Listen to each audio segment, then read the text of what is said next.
চেয়ে কোনো ভুল করলাম? থাক, না হলে বাবা দিতে হবে না। এ কি শাশুড়ি মা, আপনি এসব কি বলছেন? একটু দাঁড়ান, আমি এক্ষুনি আসছি। মা এই নিন, এতে 30,000 আছে। এরপর 3 মাস কেটে গেল। একদিন হঠাৎ, আরে দাদা, কি রে, তোর মন খারাপ কেন? এই শিউলি, দাদার জন্য এক গ্লাস শরবত বানিয়ে নিয়ে এসো তো। যাও, আয় বস। ভাই, আমাকে লাখখানিক টাকা ধার দিবি? ব্যবসায় লস খেয়ে গেছি। আচ্ছা, তুই ওখানে বস, আমি এক্ষুনি আসছি। শিউলি, তোমাকে যে কালকে 1.5 লাখ টাকা রাখতে দিলাম না, ওর ভিতর থেকে 1 লাখ টাকা দাও তো। কেন? এত টাকা কি হবে? না মানে দাদার খুব দরকার তো, দেবো। মাথা খারাপ হয়েছে? এত টাকা তুমি দাদাকে দিয়ে দেবে? পরে দেবে কি করে উনি? এসব তুমি কি যেতে বলছো? ওটা আমার নিজের দাদা, তার বিপদে আমি পাশে দাঁড়াবো, এর জন্য আবার আমাকে ভবিষ্যৎ নিয়ে ভাবতে হবে? দেখলে, আমার ভাইকে দিতে তোমার হাত কাঁপছিল, আর এখন নিজের ভাইকে দিতে তোমার কোনো সমস্যা আছে না, তাই না? আরে এসব তুমি কি যেতে বলছো? আমার কাছে তখন সত্যিই টাকা ছিল না। তাহলে এখন তুমি তোমার দাদাকে মিথ্যে বলে দাও যে তোমার কাছে টাকা নেই। শিউলি, এর জবাব তোমাকে একদিন আমি দেবো। দাদা, কি রে দাদা, তুই তোর ভাইকে চিনলি না? ভেবেছিলি তোর বৌমার কথা শুনে তোকে আমি তাড়িয়ে দেবো? টাকাটা দেবো না? এনে, এতে পুরো 1 লাখ আছে, ধর।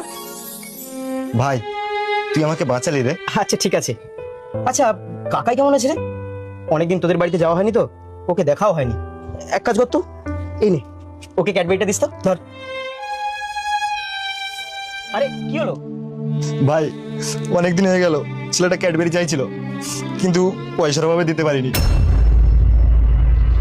কি বলিস রে দাদা, তোর এতটা সমস্যা চলছে আর তুই আমাকে একবারও জানাসনি? এরপর কেটে গেল প্রায় 6 মাস। একদিন হঠাৎ ছোট ভাইয়ের কোম্পানিতে বিশাল টাকার লস দেখা দিল। কি হলো? কে ফোন করেছিল?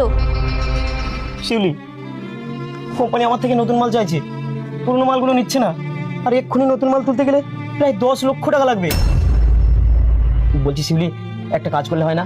তোমার ভাইয়ের তো ব্যবসা এখন খুব ভালো চলছে, মাকে বলে লাগবে টাকা নাও না। ভাইয়ের কাছ থেকে টাকা চাইবো? আরে তাতে কি হয়েছে, ভাই তো অপর কেউ না, সবই তো নিজেদের মধ্যে। নাও না নাও, মাকে ফোন করো একটা। হ্যালো মা, বলছি তোমার জামাই না খুব সমস্যায় পড়েছে, তুমি ভাইয়ের কাছ থেকে 1,02,000 টাকা ধার করে দাও না। না রে মা, তোর ভাইয়ের ব্যবসাটাও ভালো চলছে না, তুই অন্য কোথাও দেখ। কি হলো, মা কি বললো? মা বললো ভাইয়ের ব্যবসাটাও ভালো চলছে না। শিউলি, সরাসরি তো বলে দিলেই হয় যে দিতে পারবে না, এত নাটক করার কি আছে? দাও ফোনটা দাও। হ্যাঁ দাদা, আমার না 10 লাখ টাকার খুব প্রয়োজন। ঠিক আছে ভাই, টাকাটা আমি 1 ঘন্টার মধ্যে পাঠিয়ে দিচ্ছি। তুমি না একদিন আমায় বলেছিলে দাদাকে টাকাটা দিও না, দাদাকে মিথ্যে বলে দাও। দেখলে শিউলি, পর কখনো আপন হয় না, আপন সবসময় আপন হয়। বন্ধুরা, দেখলেন তো নিজের ভাই আর নিজের শালার মধ্যে পার্থক্য কতটা। বন্ধু, পর কখনো আপন হয় না।